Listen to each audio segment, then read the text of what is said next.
Magandang buhay sa aking mga estudyante. Welcome to another video lesson. I am excited to have you here today as we learn something new and useful together. Let's make this session fun and meaningful. So my dear students, makinig no? At panoorin natin no, yung video lesson na inenda ni Doc Maso. And no, I want you to look at these illustrations. Ito na siya. Ayan. So this is the first set of our illustration. Ang ganda ba? Ito naman yung pangalawa. No? Parang totoong ano na, no? Laptop na or cellphone. So ito na, this is now the set of illustrations. Okay, so what can you say about these illustrations? Or what is the precise term that designers use for these things? Now, if your answer is prototype, then you are correct.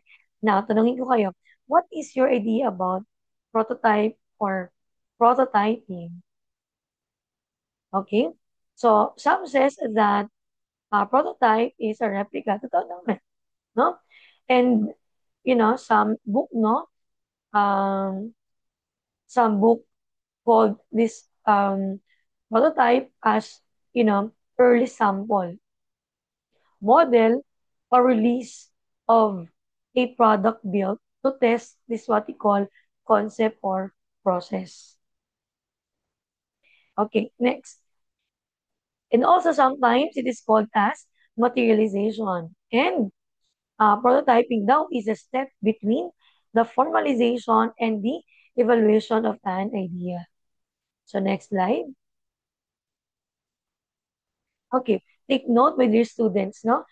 Prototype is an initial creation. Initial because this particular stage will give you the basics of the following. Number one, what the product will look like. Number two, what the product will do. And of course, how the product operates.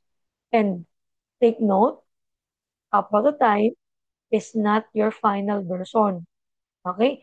It is just the rough draft form of your product. So you need this prototype, no, to improve the final version of your idea.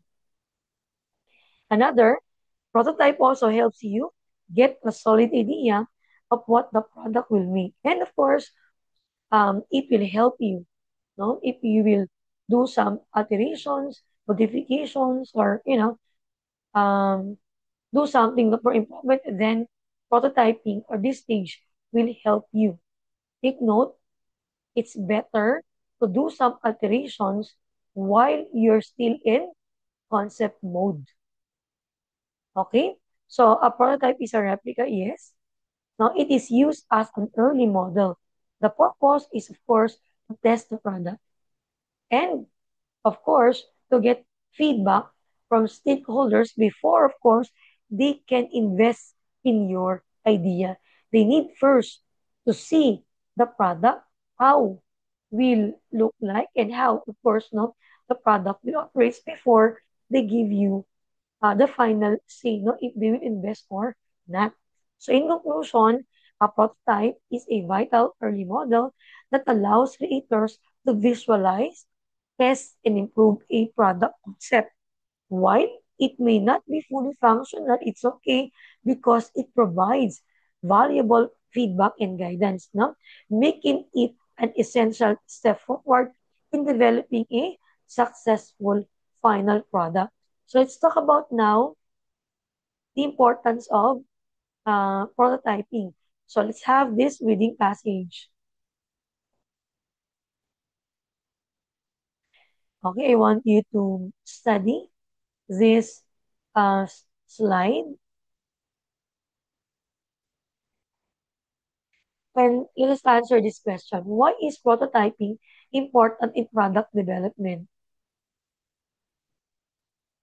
Okay, so of course, prototyping is important because it ensures that the final product meets user needs and expectations.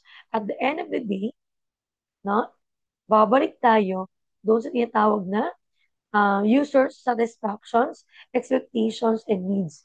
No?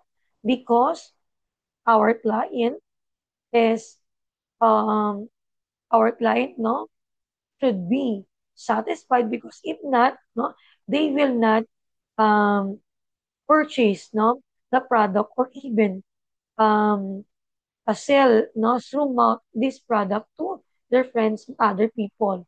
So that's why during this stage, we need to make sure that whoever, no, our client who requested this particular product, we need to take note no, of their needs, no, their expectations, no, with the product that they will be purchasing to you.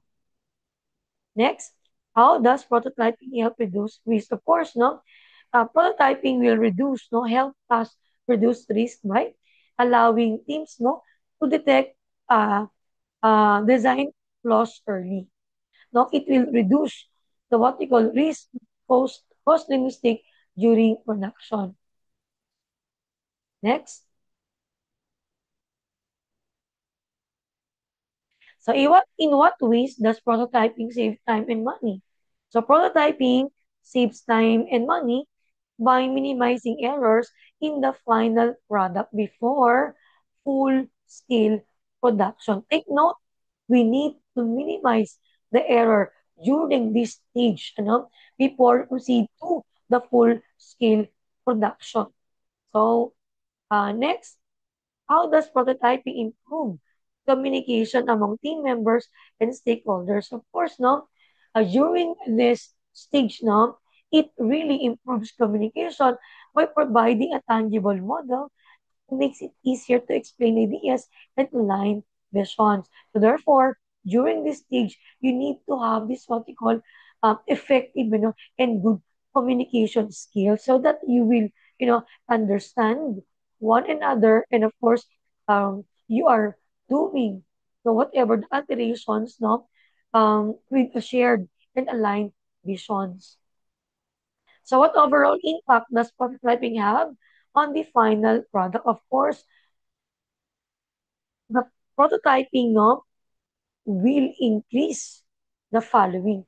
Number one, quality of the product. Of course, efficiency of your product, and it will give you good no, or positive success rate of the product. Let's move on to the different types of prototypes depending on their purpose. So we have the two types, no, according to their purpose. Number one, the low fidelity prototypes and the high fidelity prototypes. So these low, no, are simple, rough drafts of a product.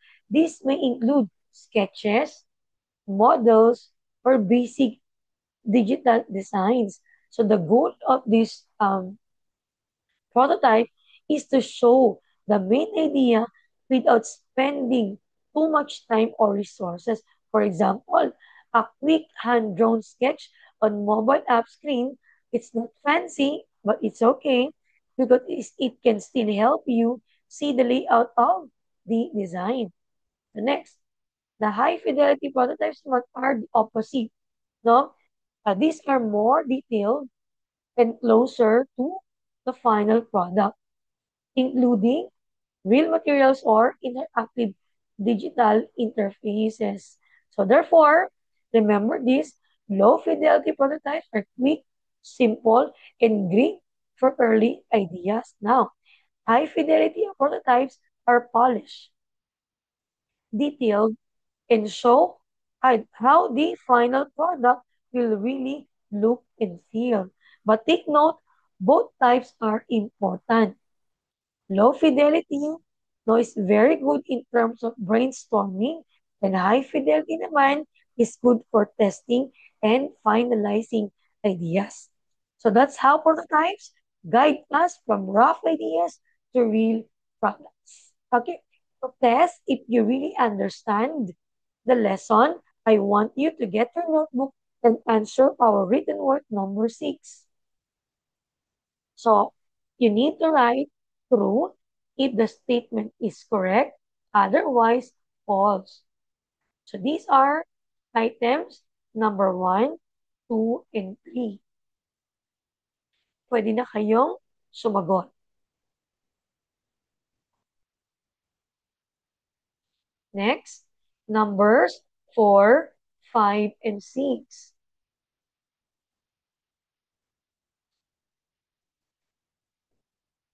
Next, 7, 8, 9, and 10. Okay? Para sa aking uh, remedial class, pakisagutan lang ito, ang ibigay sa peer tutors, o kaya naman kay Doc Maso, i-check natin at i-record natin. That's it. Okay? So, that's it for today. Thank you for watching. Thank you so much for joining me. And I hope that you enjoyed learning and picked up something useful today. See you in our next video. Let's take care and keep learning.